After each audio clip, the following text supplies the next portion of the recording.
Dr. Olivia Grant had been studying the rare fern species of Louisiana's Atchafalaya Basin for 6 months when the hurricane warnings began. She'd ignored them at first. Hurricanes were common in this part of the country, and her research station sat on high ground, 30 feet above the normal waterline. The cabin had survived storms before, built by her university specifically for long-term field research in one of America's last great river swamps. The structure was solid cypress, anchored to bedrock, with shutters that could withstand 100-mile-per-hour winds. She'd stocked it with 2 weeks of supplies, filled every container with fresh water, and prepared to ride out the storm like she'd done twice before that year. What she hadn't prepared for was what came after the hurricane passed. The storm hit on a Tuesday night, a Category 3 that battered the basin with sustained winds and torrential rain for 18 hours straight. Olivia spent that time in the cabin's interior room, listening to the shrieking wind and the crash of falling trees, making notes by flashlight about moisture patterns and storm ecology. She was a scientist first, trained to observe even in crisis. When the winds finally died down Wednesday afternoon, she emerged to find the landscape transformed but recognizable. Trees were down everywhere, the canopy open to raw sky, but the cabin stood intact, and the water, while higher than normal, remained 10 feet below her porch. She radioed her graduate assistant Jacob at Tulane University to report she was fine, then began assessing damage to her study plots. That's when the second disaster struck. Somewhere upstream, multiple levees failed simultaneously, overwhelmed by the storm surge and unprecedented rainfall. The Mississippi River, swollen beyond its banks, found new channels through the broken flood control system and poured into the Atchafalaya Basin with the force of a tidal wave. Olivia was cataloging storm damage in a grove of ancient cypress trees, 200 yards from her cabin, when she heard a sound like distant thunder that wouldn't stop. She turned and saw the wall of water coming through the forest, brown and churning, carrying entire trees in its grip. She had perhaps 30 seconds before it reached her. Before we continue with Olivia's incredible story of survival, I'd love it if you could hit that subscribe button and leave a comment telling me where you're watching from. It really helps the channel grow. Now, let's get back to what happened next. Olivia ran, not toward the cabin. She could see it was already too late for that. But toward the largest tree she could find, a bald cypress that had stood in this swamp for 3 centuries. She grabbed the lowest branch and pulled herself up with strength she didn't know she possessed, driven by pure survival instinct. The water hit just as she cleared 8 feet, and she felt the tree shudder as the current slammed into its massive trunk. She climbed higher, hand over hand, feet scrabbling for purchase on the rough bark, until she was 20 feet up and the water was still rising beneath her. She'd left everything behind: her phone, her radio, her emergency pack, her identification. Everything was in the cabin, and the cabin was now completely submerged, visible only as a dark shape beneath the roiling brown current. The water rose for 6 more hours, finally stabilizing at a level that put Olivia's branch 15 feet above the surface.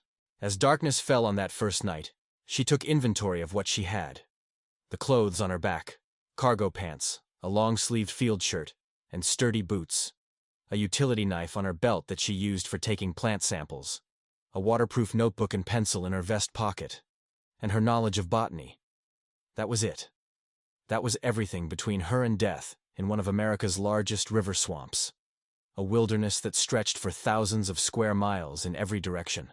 She was 43 years old, a tenured professor who'd published 2 books on wetland ecology, and none of her expertise seemed remotely useful in this moment. She couldn't eat her knowledge. She couldn't drink her publications. She was just a human body clinging to a tree in the dark, listening to the water surge and crash through the drowned forest around her. The first night was the longest of her life. She couldn't risk falling asleep because she might fall, so she tied herself to the trunk with her belt, looping it around her waist and the tree. But the position was agonizing, and the belt cut into her ribs. Every muscle in her body screamed from the climbing and the clinging. The temperature dropped into the 50s, and her wet clothes sucked heat from her body until she was shaking so violently she thought her teeth might crack. She tried to think about rescue, about Jacob calling the authorities when she didn't check in, about helicopters searching for her. But the rational part of her brain knew the truth. The entire region was flooded. Thousands of people were in danger, and one missing researcher in the deep swamp would be low priority until the immediate crisis passed. She might be here for days. She might be here for weeks. She might die here. And they might never find her body. When dawn finally came, gray and cold, Olivia could see the full extent of the disaster. The forest had become a lake, trees rising from water that stretched to the horizon in every direction. Debris floated past, pieces of houses, propane tanks, a child's bicycle, a dead cow bloated and grotesque. The water was brown with sediment and carried the chemical smell of petroleum and sewage. She couldn't drink it. That much she knew with absolute certainty. The flood carried agricultural runoff, industrial chemicals, and human waste from communities upstream. One sip might mean cholera or E. coli, infections that would kill her as surely as thirst, just more slowly and painfully. But by the second day, her throat had begun to close with thirst, her tongue swelling in her mouth, and she knew she had to find clean water or she'd be dead within 72 hours. That's when her training finally engaged, overriding the panic. She stopped thinking like a victim and started thinking like a botanist. The swamp wasn't trying to kill her. It was neutral, indifferent, operating by rules she'd spent her career studying. And those rules included ways to find clean water in a wetland environment. She scanned the drowned forest with new eyes, looking for specific plants, and spotted what she needed 40 feet away. A massive muscadine grapevine, as thick as her forearm, draped over a half-submerged willow. Grapevines stored clean water in their fibrous tissues, filtered and held by the plant's vascular system. She'd known this fact academically for 20 years. Now she had to bet her life on it. The swim to the willow almost killed her. The current was stronger than it looked, and halfway across she realized she'd made a potentially fatal error in judgment. Her boots filled with water, dragging at her legs. Her arms, already exhausted from clinging to the tree all night, barely had the strength to pull her forward. And then her foot snagged on something underwater. Barbed wire from an old fence line, probably. Or maybe just sharp debris. And she felt metal teeth sink into her ankle. The pain was immediate and shocking, and she thrashed instinctively, which only drove the barbs deeper. For several seconds she was certain she would drown here, 30 feet from salvation, trapped by invisible wire in water she couldn't drink. But then her scientific training reasserted itself. Stop. Assess. React methodically. She forced herself motionless, despite every instinct screaming at her to fight, reached down slowly through the dark water, and felt along her leg until she found the wire. 3 barbs had penetrated her boot and the flesh beneath. She worked them free one at a time, slowly, carefully, leaving skin and blood behind, and then she kicked free and stroked the remaining distance to the willow with the last of her strength. The vine saved her life. She pulled herself into the willow's branches, shaking and gasping, and cut a 2-foot section of the muscadine with her utility knife. When she tilted it back, clean water poured into her mouth, cool and slightly sweet, stored by the plant over weeks and months of normal growth. She drank until her stomach cramped, then cut another section and drank again. The relief was so intense she started crying, great gulping sobs that shook her whole body. She was still alive. Against all odds, she was still alive. She cut a 3rd section of vine to carry back, then made the return swim to her cypress tree, moving more carefully this time, watching for submerged hazards. Her ankle throbbed and bled steadily, and she knew infection was a risk, but immediate dehydration was the more pressing danger. First things first. Survive the day. Worry about tomorrow when it came. Back at her tree, Olivia used strips torn from her shirt to bind her ankle wound, wrapping it as tightly as she could to slow the bleeding. Then she began to construct something resembling shelter. Using her knife, she cut palmetto fronds from a nearby palm and lashed them to branches with strips of grapevine, creating a crude platform that was just barely wide enough to lie across. It wasn't comfortable.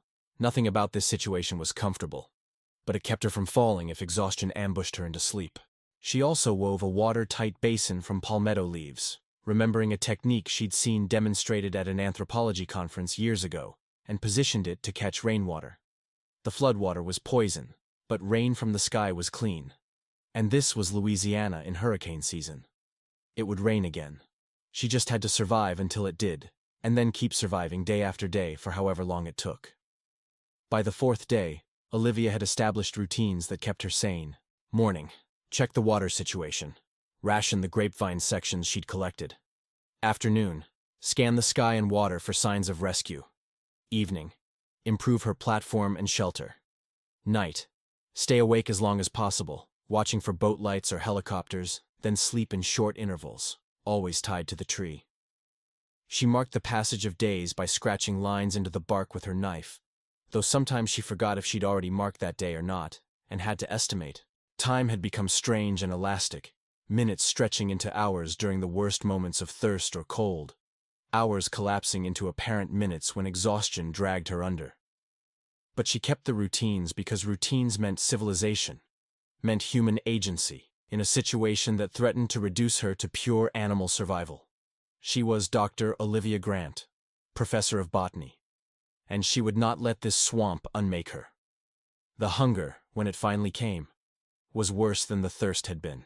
By day 5, her body had burned through its immediate reserves and begun consuming itself. Her stomach cramped constantly, and she experienced waves of dizziness so severe she had to cling to the tree trunk to keep from falling. She tried to catch fish, fashioning a spear from a broken branch, but the floodwater was too murky and her reflexes too slow. Every shape she thrust at turned out to be debris or shadows. She managed to spear what looked like a catfish on day 6, but when she pulled it from the water she saw it was already dead, bloated with rot, and she had to throw it away before the smell made her vomit. She was going to starve to death. The water had receded slightly, but not enough to reveal ground, and she couldn't risk swimming around the flooded forest searching for food with her ankle wound still unhealed. Infection was a constant worry. She changed the bandage daily with fresh shirt strips, washing the wound with rainwater. But it was red and hot to the touch, and she knew sepsis was a real possibility. Then, on the 7th morning, she looked up at the forest canopy around her and saw it not as a botanist cataloging species, but as a survivor identifying food sources. The swamp was a garden if you knew how to read it. Resurrection ferns coated every branch, their dried fronds curling tight after the storm. But ferns were edible. Not pleasant, but edible. She scraped handfuls from the bark and ate them raw, forcing herself to chew and swallow despite the taste of mud and paper. They provided protein and minerals, enough to quiet the worst of the hunger pangs. Then she noticed the cypress tree itself, and remembered something from a survival course she'd taken as an undergraduate. Inner bark was edible in emergency situations. Not the outer bark, which was too tough and contained toxic compounds, but the soft cambium layer beneath. She used her knife to strip away the outer bark, exposing the pale green tissue underneath, and carved out small sections. She couldn't eat it raw. It was too fibrous, too difficult to digest, but she could boil it if she had fire and a container. Fire seemed impossible. Everything was wet, and she had no matches, no lighter, no modern tools. But she remembered that same anthropology conference, remembered a demonstration of bow drill firemaking she'd watched with detached academic interest, never imagining she'd need the skill herself.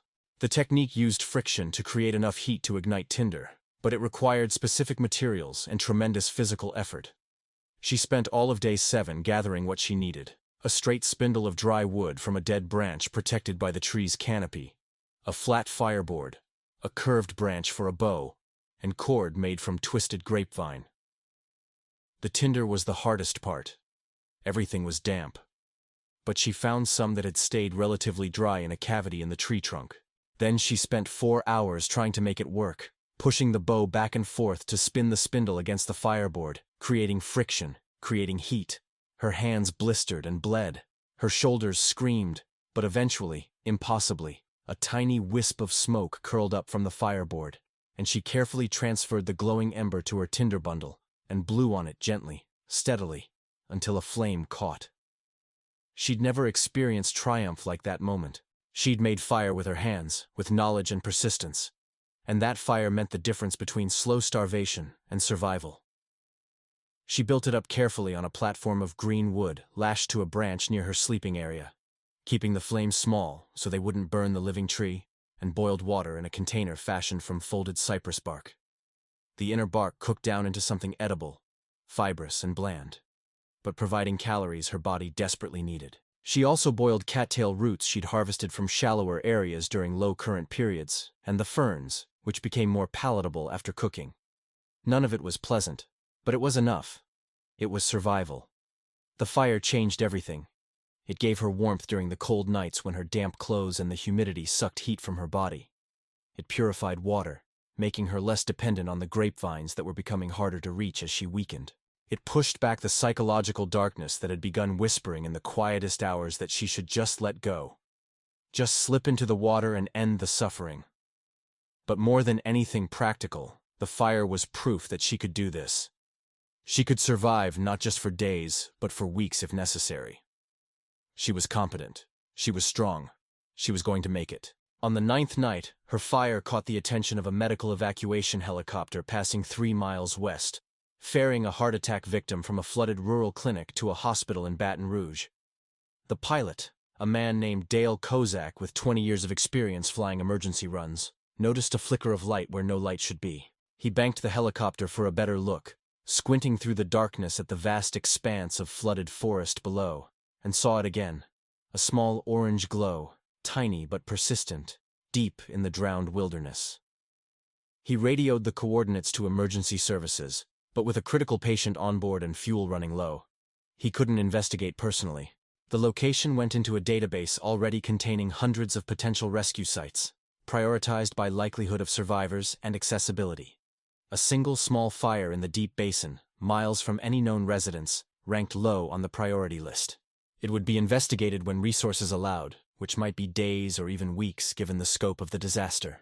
But Jacob Reeves was monitoring emergency radio frequencies from his apartment in New Orleans, and when he heard those coordinates read out, his hands started shaking. He grabbed his maps and plotted the location with desperate precision. It was right in the middle of Olivia's primary study area, exactly where she'd told him she'd be working that week. It had to be her. It had to be. He called the St. Mary Parish Sheriff's Department and explained the situation, but Sheriff Paul Guidry told him what he already knew. They were overwhelmed, running continuous rescue operations in populated areas, and a possible fire in the deep swamp would have to wait. Jacob asked how long. Maybe 3 days, Guidry said. Maybe 4. Maybe longer. Jacob made his decision in that moment. He'd grown up in these swamps, running trap lines with his grandfather before he'd ever thought about college or graduate school. He knew the Atchafalaya better than most people knew their own neighborhoods. And he knew Olivia, her stubbornness, her competence, her ability to survive on knowledge and will when most people would have given up. If that fire was hers, if she'd managed to stay alive for 9 days in the flooded wilderness, then she deserved better than waiting for official rescue operations to work down their priority list. She deserved someone coming for her now. He called his cousin Rita, who'd spent 6 years as a Coast Guard rescue swimmer before moving back to Louisiana to be closer to family. She didn't hesitate. "Pick me up in 20 minutes, she said. "I'll bring the gear." By noon, they'd borrowed Jacob's uncle's aluminum flatboat and trailer, loaded it with supplies, and launched from a flooded gas station parking lot on the basin's eastern edge. The water stretched before them like an ocean, brown and vast, dotted with the tops of trees and the roofs of submerged buildings. Normal navigation was impossible. The landmarks were gone, the channels transformed. But Jacob had the GPS coordinates, and he had his memory of the landscape beneath the flood, and he had Rita's skill at reading water and current. They headed west into the maze, moving slowly, watching for submerged hazards that could tear out the boat's hull or foul the propeller. The search took 6 hours. 6 hours of threading through drowned forest, checking coordinates, scanning branches for any sign of human presence. They found plenty of wildlife. Deer stranded on tiny islands of high ground, a black bear swimming between trees, water moccasins by the hundreds draped over branches, but no sign of Olivia. Jacob's certainty began to waver. Maybe the fire had been someone else. Maybe she'd been in the cabin when the water hit. Maybe they were searching for a corpse. But Rita kept them moving, methodical and professional, following a grid pattern around the coordinate location. And finally, as the sun dropped toward the western horizon, she spotted movement in the trees ahead. "There," she said quietly, pointing. 11 o'clock. Someone's waving. Jacob gunned the motor, his heart hammering so hard he thought it might burst, and they rounded a massive cypress trunk and saw her. Dr. Olivia Grant, impossibly thin, covered in mud and insect bites, her blonde hair matted into tangles, but alive and conscious, and waving from a branch 15 feet above the water.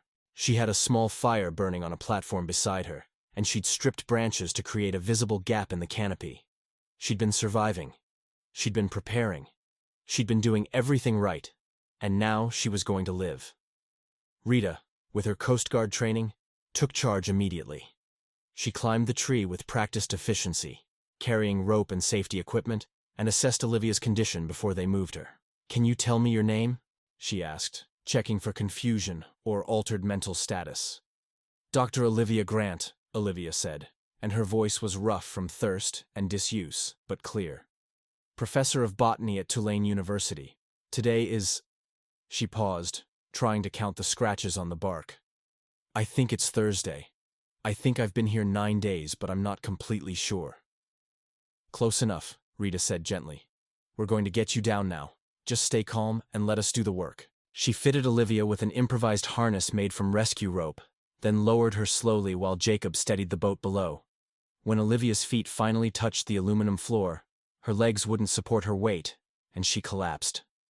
Jacob caught her, wrapping her in emergency blankets they'd brought, and she started crying, harsh, racking sobs that shook her whole body.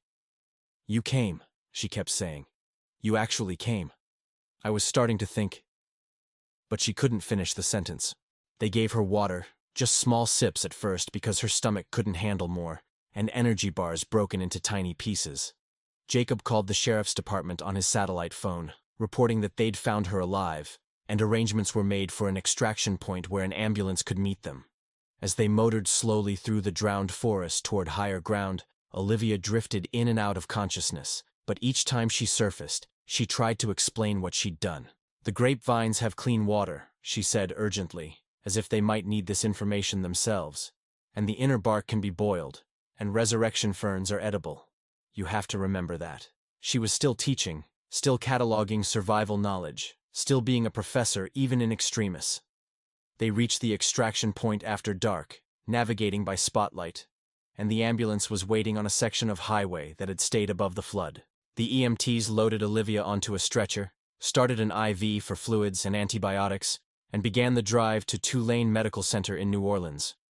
Rita and Jacob followed in Jacob's truck, having left the boat with Jacob's uncle, and neither of them spoke much during the 2-hour drive. They were both processing what they'd seen: the crude shelter, the fire platform, the systematic survival strategies. Olivia had been alone in the wilderness for 9 days, and she'd not just survived, but adapted, using her knowledge to turn a disaster into a problem she could solve. At the hospital, doctors treating Olivia were amazed by her condition. Yes, she was severely dehydrated and malnourished. Yes, she had a serious infection in her ankle wound that required IV antibiotics and careful monitoring. Yes, she was covered in insect bites and minor injuries. But she was conscious, coherent, and her vital signs were relatively stable. Whatever she did out there, the attending physician told Jacob, she did it right. Another week, and we'd be having a different conversation.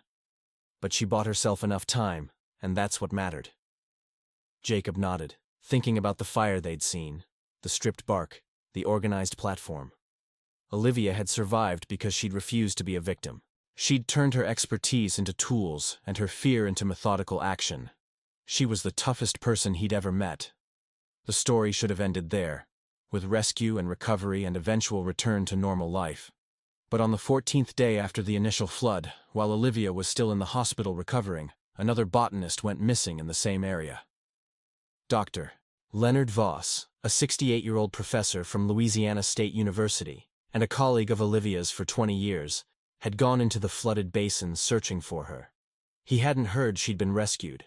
The communication infrastructure was still disrupted throughout the region, and news traveled slowly, and he'd convinced himself that he knew where she might have sheltered. Lenny had advanced diabetes and a bad knee from an old hiking accident, but he was stubborn and loyal, and he refused to wait for official search parties to resume operations. He'd borrowed a boat and gone in alone, and now he was missing too. Olivia heard about it from a nurse who'd been watching the news coverage. The moment she understood what had happened, she demanded to speak with the search and rescue coordinator. Sheriff Guidry came to her hospital room expecting a traumatized victim, and found instead a woman sitting up in bed with her laptop open, already marking maps with potential locations. "Lenny won't have climbed," she said without preamble, her voice still rough but gaining strength. "His knee can't handle it. He'll be on high ground, on one of the old shell middens the Native Americans built. I know where those are. I've mapped everyone in my research area." She turned the laptop screen toward him, showing dozens of marked locations. "Start here," she said, pointing to 3 sites. "These are the highest and closest to where he would have entered. If he's anywhere, he's there." The doctors protested. The sheriff hesitated, uncertain about using advice from someone who'd just survived her own ordeal. But Olivia's certainty was compelling, and her knowledge was irreplaceable. She couldn't go into the field herself. She'd lost 18 pounds and could barely stand without assistance. But she could guide the search remotely. Jacob and Rita volunteered immediately, and this time they were joined by a full search and rescue team with proper equipment and resources. They launched at dawn on day 15, following Olivia's directions precisely, and found Dr. Leonard Voss 6 hours later on a shell midden exactly where she'd predicted. He was unconscious, severely hypothermic, and in diabetic crisis, but alive. The rescue made national news, not just for the dramatic circumstances, but for the unusual twist: the rescued guiding the rescue of her rescuer. Voss spent 3 weeks in intensive care at the same hospital where Olivia was recovering, and they became neighbors of a sort, comparing notes about survival and failure, and the strange resilience of the human body. When he was finally strong enough to speak coherently, his first words were about finding specimens of an orchid species thought to be extinct, growing on that shell midden. He'd been dying of exposure and diabetic shock, but some part of his botanist's brain had kept cataloging plants. Olivia laughed when she heard that, a real laugh for the first time since the flood, because she understood completely. You could take the scientist out of the field, but you couldn't take the field work out of the scientist, not even in the face of death. That dedication was what had saved them both, in different ways. Their knowledge had been more than academic. It had been survival itself. The floodwaters receded over the next month, revealing a landscape transformed by silt, debris, and destruction. Olivia's research cabin was gone completely, foundation and all, swept away by the initial surge. 5 years of data, carefully cataloged specimens, equipment worth hundreds of thousands of dollars, all lost. Her insurance covered some of it, and the university provided support for rebuilding, but the irreplaceable material was gone forever. Yet when she finally returned to the field 3 months later, cleared by her doctors and accompanied by Jacob and Rita, she found that the basin itself had survived. The ancient cypress trees stood unchanged, patient and massive, already sending out new growth. The resurrection ferns had dried and curled during the flood, then greened again with the first rain after the waters receded. The muscadine vines were flowering. The forest was indifferent to human drama, operating on timescales that made individual disasters seem like brief interruptions in an ongoing story that had been unfolding for millennia. They located the cypress tree where Olivia had survived, though it took 2 hours of searching because the landscape looked completely different with the water gone. But she recognized the fire-scarred platform, still attached to the branch where she'd lashed it. The scratch marks counting days were visible on the trunk. The stripped bark where she'd harvested cambium was healing over, the tree sealing its wounds as trees do. Olivia stood at the base with one hand on the rough bark, not speaking, while Jacob and Rita gave her space to process whatever she needed to process. Finally she said, "It's just a tree. It doesn't care that I lived or died here, but I care. And that matters too, I think." They took photographs and measurements, documenting the site not for sentiment but for science. Olivia had already begun planning a paper about survival botany in flood conditions, turning her ordeal into data that might help future disaster victims. She gave lectures at search and rescue training facilities throughout Louisiana and neighboring states, teaching people how to identify edible plants, find clean water, and make fire without modern tools. The experience had changed what she taught and how she taught it, adding urgent practical application to what had once been purely academic knowledge. Her students noticed the difference. They paid attention differently now that they understood their professor had used this information to save her own life. Rita left her job and joined the St. Mary Parish Sheriff's Department as a wilderness rescue specialist, developing new protocols for swamp and flood emergencies based on what they'd learned. Jacob completed his PhD under Olivia's supervision, writing his dissertation on ethnobotany and disaster survival, combining historical research with documented modern cases. The work won multiple awards and became required reading in emergency management programs. Dr. Voss retired from fieldwork but continued teaching and consulting, and he and Olivia developed a friendship based on shared experience and mutual respect. They met monthly for lunch to discuss botany and survival, two people who'd faced death in the same drowned forest and emerged transformed. The 25 nights Olivia spent in that cypress tree became the defining experience of her life, though not in the way trauma usually defines people. She didn't have nightmares about the flood. Instead, she dreamed about the competence she'd discovered, the way her hands had learned to strip bark and build fires and create shelter from materials the forest provided. She'd gone into the wilderness as a researcher studying nature from the outside, and she'd emerged as something older and more fundamental, a human being who knew how to live with the land rather than just observe it. That knowledge changed everything. It changed her teaching, her research, her relationship with the students who came to her for guidance. She was no longer just Dr. Grant, the botany professor. She was Dr. Grant, who'd survived 25 nights in a drowned forest using nothing but knowledge and will, and that meant something profound to people searching for their own strength in a world that increasingly felt precarious and dangerous. The Atchafalaya Basin flooded again 2 years later, and again 5 years after that, following the rhythms that had shaped the land for thousands of years. Each time, Olivia followed the news compulsively, tracking water levels and rescue operations, reaching out to emergency services with offers of consultation and expertise. She'd become an unofficial advisor for wilderness disasters, the professor who'd survived the impossible and could teach others to do the same. And each time she went back into the field, and she always went back because the research was too important to abandon, she carried with her the memory of those 25 nights, the knowledge that she was capable of extraordinary endurance when circumstances demanded it. The forest had tested her and the forest had saved her, through the vines that provided water and the bark that provided food and the wood that gave her fire. She'd survived not through luck, but through the accumulated knowledge of her species, techniques passed down over generations and rediscovered in crisis when survival depended on remembering what humans had once known about living with the land. And she spent the rest of her career making sure that knowledge didn't disappear again, because the next flood was always coming, and the next survivor might need it just as desperately as she had.